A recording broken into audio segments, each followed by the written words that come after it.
Hey everybody, welcome back to the channel. We are back with another episode of Daily Palantir. On today's show, we got to talk about a couple things. Number one, S&P 500 inclusion.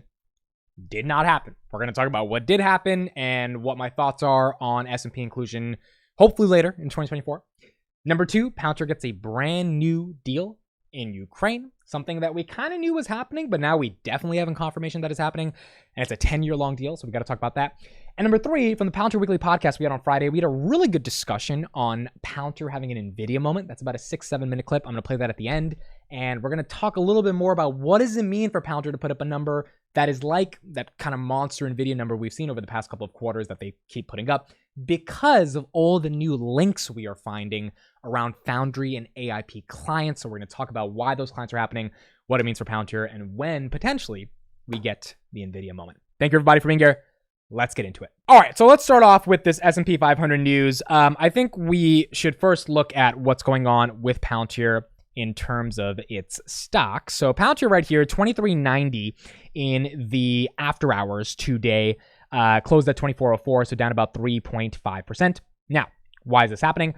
It was down today primarily because it was up. It hit 25.69 on Friday, which is a 52-week high because of the S&P inclusion narrative that came around the company. Now, I think, we had an honest discussion a couple of days ago last week of, does it deserve to be in the S&P 500? The answer is yes. The problem is they have the lowest institutional amount of shareholders out of all the 500 companies. They're like the second lowest. So the odds that they would get in is kind of low.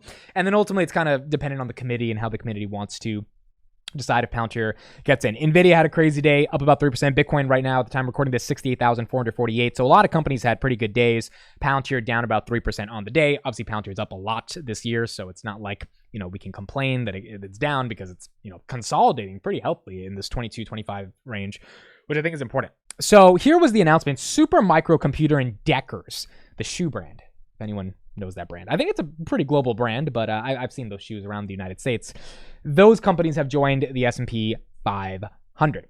How did the committee come to this decision? Not really sure. Zion, which is a regional bank, was taken off the S&P 500, and Whirlpool, which makes a lot of consumer products like washing machines and dishwashers, all that stuff, they were taken out of the S&P 500. So SMCI, obviously a big AI play, about a $50 billion company. They make more hardware servers to protect the GPUs that NVIDIA creates. So that's why they're kind of correlated with NVIDIA. This stock's up like 800% in the past year. And then Deckers is having a good year, $23 billion company. And Deckers is net income is 4x Palantir's. I think they do like $320 million a quarter, whereas Palantir does about $90 million. So you can't really complain that SMCI and Deckers need to join because they're good companies. All the metrics are there.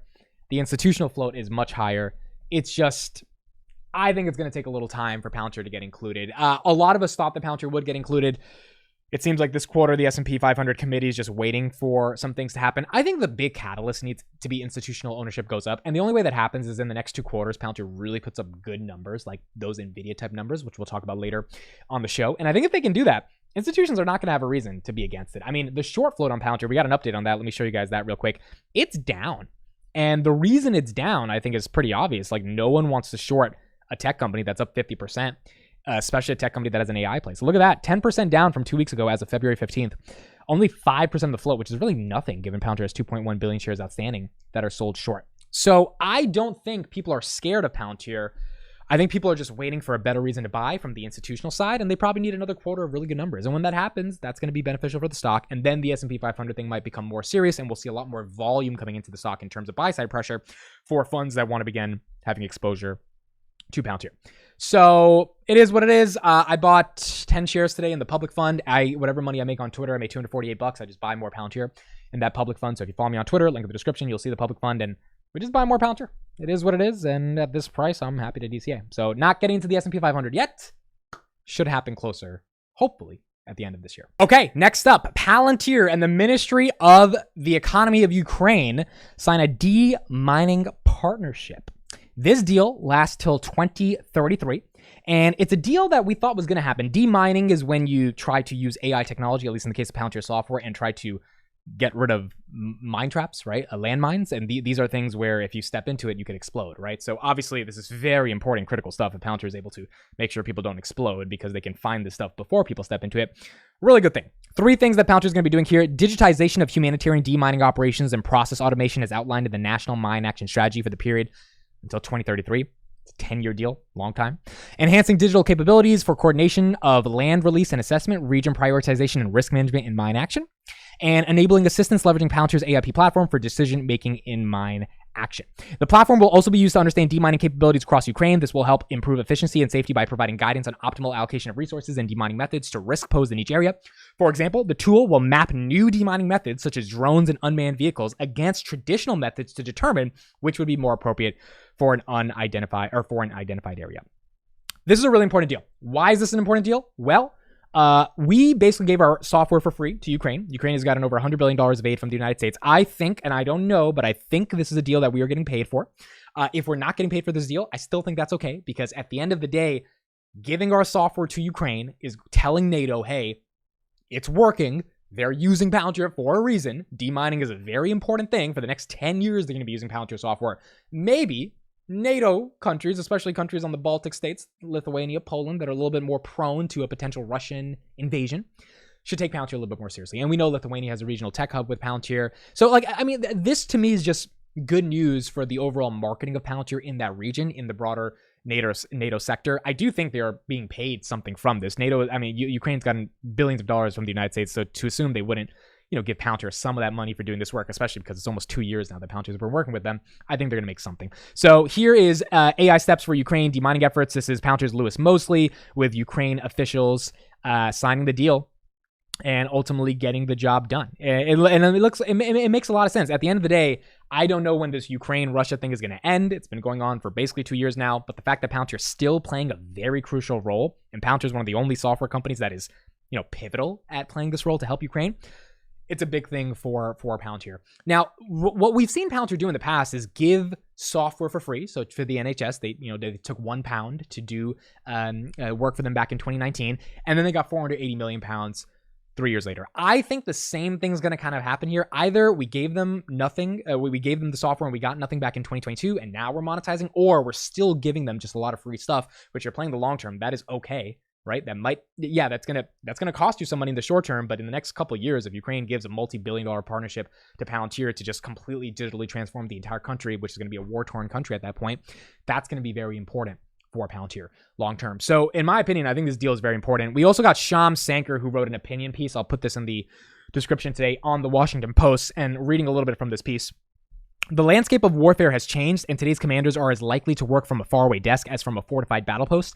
Their most lethal weapon system is software. Providing explosive reserve opportunities for commercial technologists would boost the U.S. capability in at least 3 ways. First, it would infuse top engineering capability into the ranks from the Pentagon to the front lines. Second, it would allow senior military leaders to work directly with some of the country's sharpest technological minds, not as outside advisors, but as true mission partners.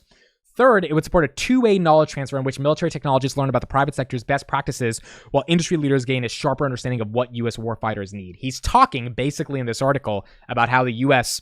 can't afford to wait to fully embrace the world's most effective weapon, which is software, and that the U.S. needs to start spending a lot more on software. Obviously, Karp's been saying this for a long time as well. What they're doing in Ukraine should be a signal to the United States that, look, if Ukraine's using Palantir software, obviously, the United States should be a lot more serious about using defense software, because the United States has the largest defense budget in the world, to be able to make sure that we are protected, we are good, and that we can help other countries that might end up being in tough situations. So all in all, defense tech is likely going to start getting spent a lot more, and Palantir, this is a market that Palantir should be able to capitalize on pretty aggressively over the next 5 years. Okay, last thing for today is the clip from the Palantir Weekly podcast. I want to show something real quick. People may not be following this account. I'll leave it in the description. Ether Square, very good friend of the channel and someone who's been super just like diligent about finding AIP Foundry links.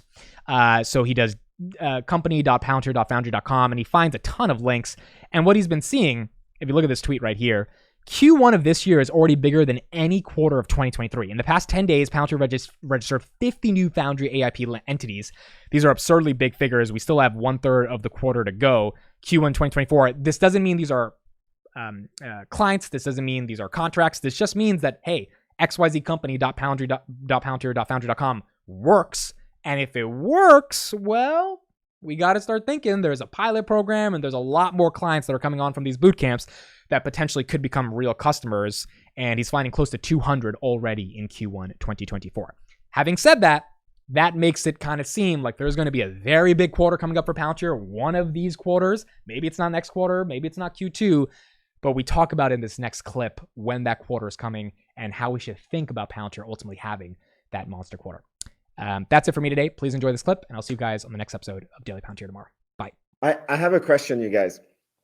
So you know how like retail can sometimes like see different things before Wall Street, and if we are to believe our lying eyes, we see that there is so many, like the AIP boot camps are scaling. The dollar net retention was very, very low. And if that goes up, it will increase the revenue. The past AIP customers should be increasing in revenue. And there is new AIP customers that are supposed to be onboarded. So everything that my lying eyes are telling me is that we're going to have maybe an NVIDIA moment in next quarter when they report, and yet they guided for 20% growth. And is it that we are living in our Palantir echo chamber and we are becoming too bullish and we're back to 2021 and we're imagining things, or they were purposely creating something with their guidance, or they are scaling much faster than even they thought that they would be? I'm just curious what your thoughts are about this. I'll go real quick. I think that NVIDIA quarter maybe doesn't happen until the end of the year. I definitely don't think it's happening in Q1. I think the thing is the government side of the business is still not growing as much as the commercial side is. So to have an NVIDIA type of quarter, I think everything has to be hitting on all cylinders, or else we have to. I mean, they're guiding for 40% U.S. commercial growth. International commercial growth is not good. So for them to have an NVIDIA quarter, if the government revenue is stagnating or deaccelerating, then international has to pick up, because 40% US commercial is just not going to be enough to make the top line 20% turn into like 25 or 30 or 40 or 50. So I think international commercial is not the best. Government's definitely not the best. And then, yeah, US commercial, I agree with, I think Matt said it in the chat as well. It takes about 9 months for a lot of these IT departments to even vet the product before we land them, even if we get them as a pilot. So I think that quarter is coming, but might come Q1 2025 or Q4 2024 versus Q1 2024. I can go next. I don't think we're lying to ourselves. I think it's very clear in the numbers, in the bookings. So I think it will come. I don't think it's next quarter. And I also don't believe completely what Amit and Palantir are echoing, that international is so useless. I mean, international, like across both segments, both revenue, both government and commercial, has actually increased compared to the US. Yeah, but it's just UK. It's just UK. It's not like.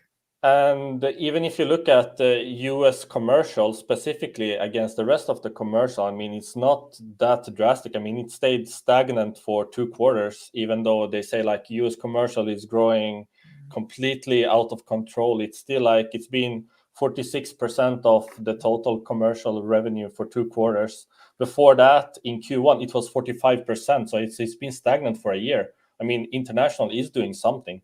So, I mean, it's not that like hopeless.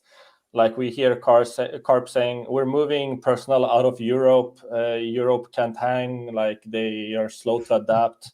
Maybe, but where's the growth coming from then internationally? Because US commercial as a percent of the total has stayed stagnant for a year. So, I mean, obviously there's something there.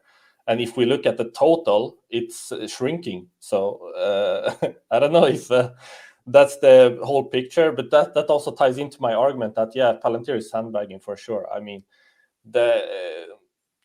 I'm very data-driven in my view, and the data says that they're going to have an NVIDIA moment sooner or later. I don't think it's next quarter, perhaps by the end of this year or 25, when you actually start to see the real exponential growth. Because we also have to remember the scaling. All these client acquisitions, they're going to scale. If you remember the cohort slides, the power of Palantir was always how they scale acquired customers. And this funnel to grow massively in just pure count. And then when you start to actually scale up those customers, I think we're going to see something exponential. And I don't think we're necessarily being too biased or lying to ourselves when we say that, because the data is backing that up, is my take. Well, to synthesize, I would say, connected to what we mentioned before, with NVIDIA is like, oh, I feel I want a candy. You take that candy and you are immediately gratified. With Palantir, a better analogy is more, you plant seeds at different time. So each quarter you plant some seeds. Last quarter we got like 50 seeds. In the previous ones there were like 20, 30. And your job as a Palantir is just to plant seeds. And you know what? If the ground is fertile, these seeds can actually grow and grow well. And if you keep planting, sooner or later, you will see like a big chunk of these seeds actually growing together. And right now, I think we are neither at the phase where we see like neither the first leaf. I think we are that early. So I personally think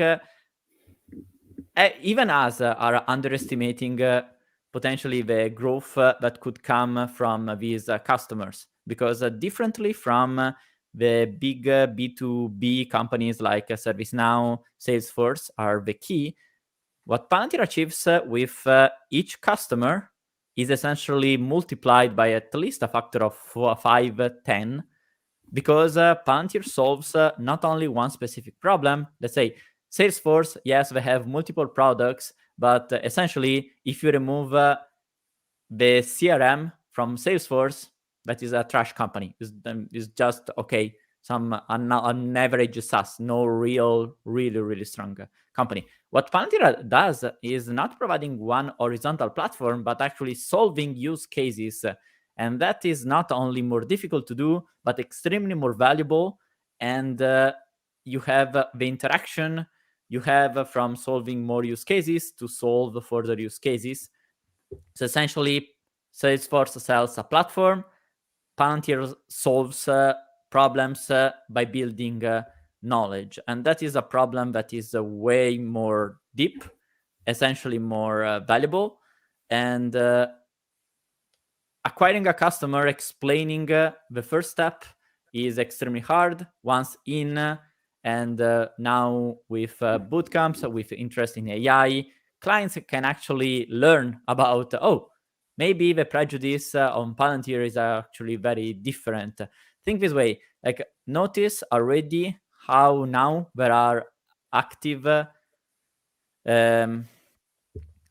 involvement of a company to actually, okay, this is what we are, that we are not really seeing negative articles on Palantir so far. At worst, we will see articles on us, but it is like we are not seeing, Palantir, the spy company. Think this way, like apart from the NHS, like we even got the NHS deal, which is very fit with the spy company narrative. Bloomberg wrote a new article, AI warfare is already here, mentioning Palantir 3 times, talking about Project Maven, which is essentially you're there in front of a screen, and Project Maven tells you, wait, this is a target. Identify the target. This is very dangerous. What should we do with this target now? If that doesn't become a controversy article, I think the conditions really switched.